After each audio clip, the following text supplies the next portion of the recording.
Hey everybody and welcome back. In today's video, I'm going to be going over the 12 mistakes to avoid as a wildlife photographer.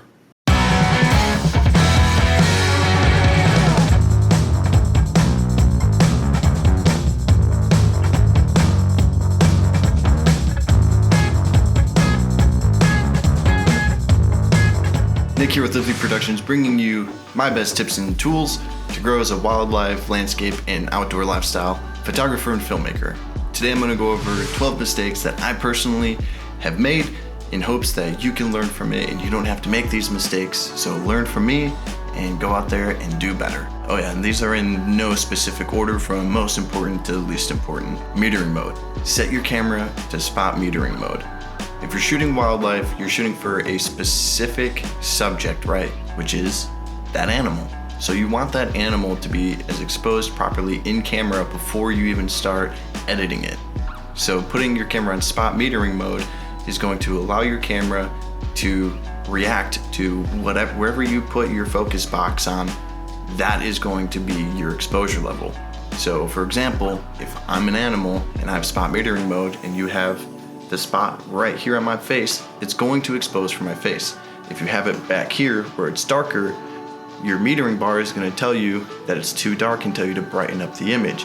And now your subject, if it's lit up like me, is going to be overexposed. And if it's overblown, you will not be able to get those details back in the image. So have it on spot metering mode so that when you're looking at your subject and you're focusing on your subject, you can get the right exposure that you want. Number 11, don't be afraid to bump your ISO. Everyone's always afraid to bump their ISO for noise, but with most cameras nowadays and editing software, you can actually fix a lot of noise in the photos. Of course, let's not go crazy here. So mostly I keep mine about 1600 and I shoot mainly on a 1DX Mark II, but you can go higher than that. Most of the time I'm putting these images on Instagram, so a little bit of noise no one's really ever gonna see. Prints on the other hand, if I were to make a nice big print, you're gonna see some noise. And that is where you wanna keep your ISO a little bit lower. But otherwise, don't be afraid to bump your ISO, especially because we're shooting at golden hour times of the day, and lighting can tend to be a little bit darker. You're gonna have more contrast in the either foreground, midground, or background, or maybe the animal you're shooting has darker fur. So don't be afraid to bump it. Number 10, lens cloth. Bring a lens cloth. A lens cloth is gonna be a lifesaver. You're shooting wildlife, you're in the elements. It could be rainy, snowy, dusty, sandy, a whole plethora of different types of environments. Make sure that your lens is staying nice and clean, so bring a lens cloth. Number 9, extra batteries. Now this seems elementary, but guess what? It's something I still do, and it's something I did even a few weeks ago.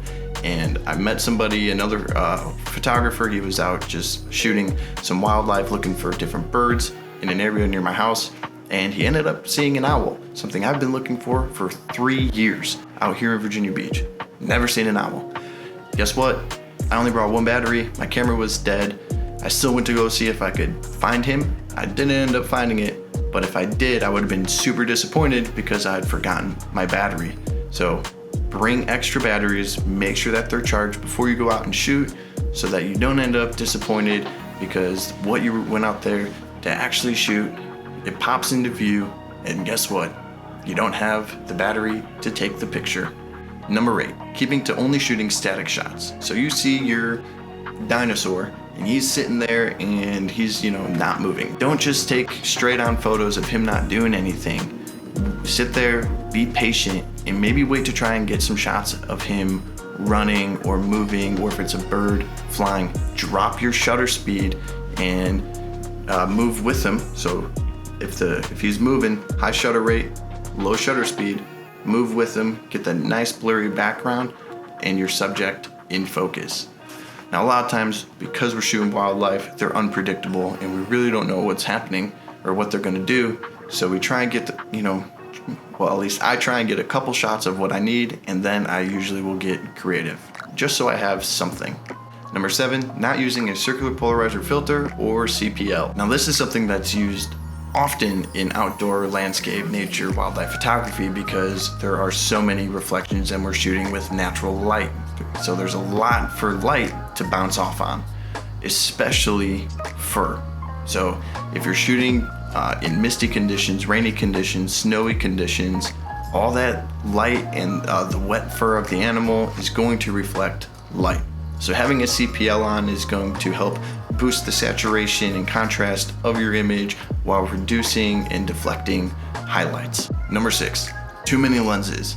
Figure out what you're going to shoot beforehand. I will either storyboard or mainly I actually just write a shot list of the types of shots that I would like to get. The 2 lenses I bring are 24-70, which is what I'm currently shooting on. So here's a 28mm lens. You want a wide lens. So if you want to capture the animal in the entire landscape, bring a wide lens. Now we might be shooting further away and we want to get nice up and close, so bring a long lens. This is a Sigma 150-600, so I can get a lot of different variations in distance using this lens. And those are the 2 main lenses that I will bring with me. Number 5, getting too close. Let's remember that these are wild animals.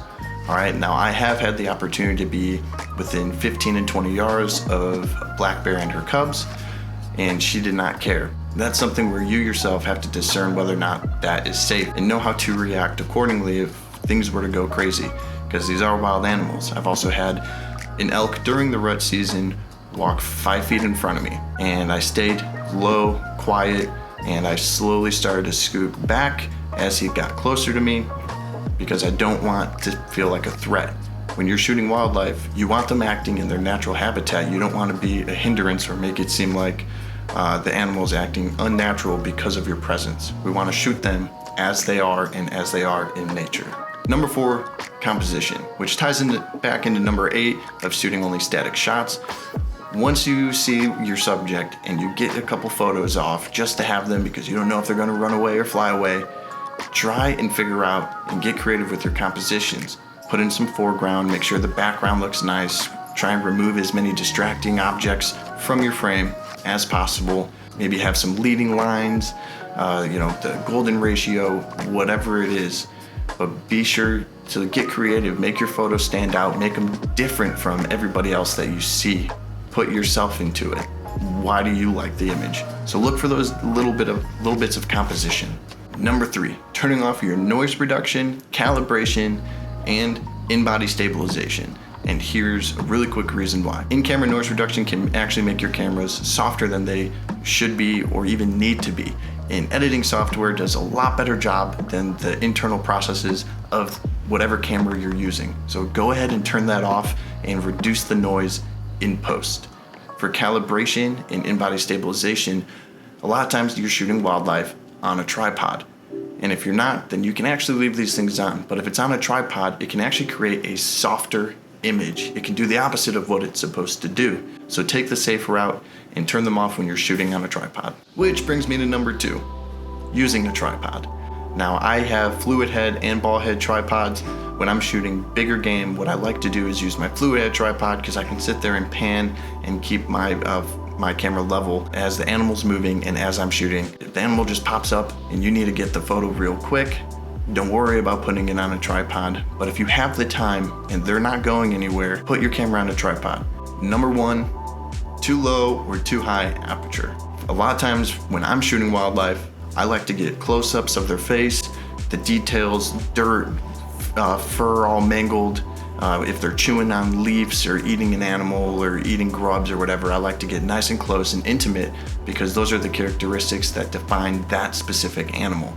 If you have too low of an aperture, you can blow out some of that stuff. If you're shooting at 1.46, 1.8, even 2.8. So try and bump your aperture up so that you get the face all in focus. And make sure that when you're shooting an animal close up like that, you're focusing on the animal's eye. You want the eye to be incredibly sharp as you possibly can make it. Which brings us to the other spectrum, shooting too high of an aperture. Most lenses have a max length, right? So I find shooting around 14 or 16 to be my comfortability level, because actually once you start getting further than that, depending on the type of lens that you're using, you can actually soften the image again.